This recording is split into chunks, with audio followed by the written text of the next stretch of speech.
The cost estimates we do of legislation are based on the legislative text, and they're measured against current law.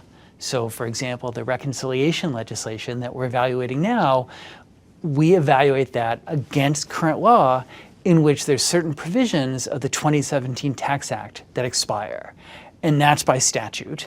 And we understand that some policymakers prefer to look at it on a current policy basis.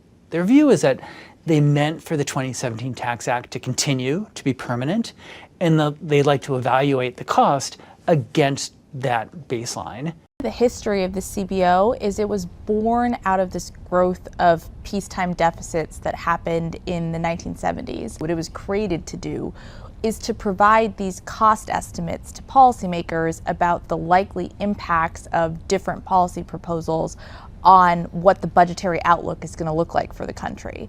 And so the precise mechanics of how they do that, do they give you a 1-year cost estimate or what is now convention, a sort of 10-year budget window horizon, that's changed over time.